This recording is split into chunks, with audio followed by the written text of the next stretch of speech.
আমি ৰাজনৈতিকভাৱে ভাল পাওঁ বেয়া পাওঁ বেলেগ কথা।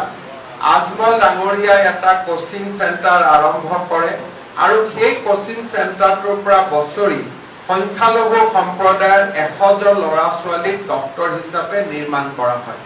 যদি অসমৰ লগত মাটি পানীৰ লগত সম্পৰ্ক নথকা এজন মানুহে অসমলৈ বা পৰিয়াল ইয়ালৈ আহি তেওঁলোকে অসমৰ 100টা চিট সংখ্যালঘু লোকক দিবৰ কাৰণে কাম কৰিব পাৰে, তেনেহলে আমি চুতীয়া আহোম মৰাণ মটক কলিতা আমি কিয় এই কাম কৰিব নোৱাৰো? নিশ্চিতভাৱে এই 5 বছৰত মই এনে এখন সমাজ বিচাৰিম যোনে পুৰণা সংস্কৃতিৰ কথা কব কিন্তু তাক নতুন যোগ কৰিব।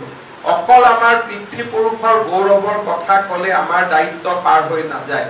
দেউতা বা মোৰ যদি ককাই এটা ব্যৱসায় নিৰ্মাণ কৰিছিল তাক ডাঙৰ কৰিব পৰাটোহে হৈছে কৃতিত্বৰ কথা। তাক শুৱৰি আমি থাকিম কিন্তু নিজে সকলো বিক্ৰী কৰি ভাড়া ঘৰত সোমাই যাম, তেতিয়া এই জাতিটো কেতিয়াও আগবাঢ়িব নোৱাৰে।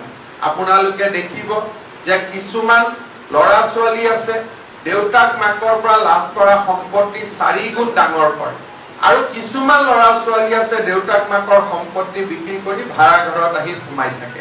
আমি বিচাৰিব লাগিব যে আমি কাক আদৰ্শ হিচাপে লওঁ।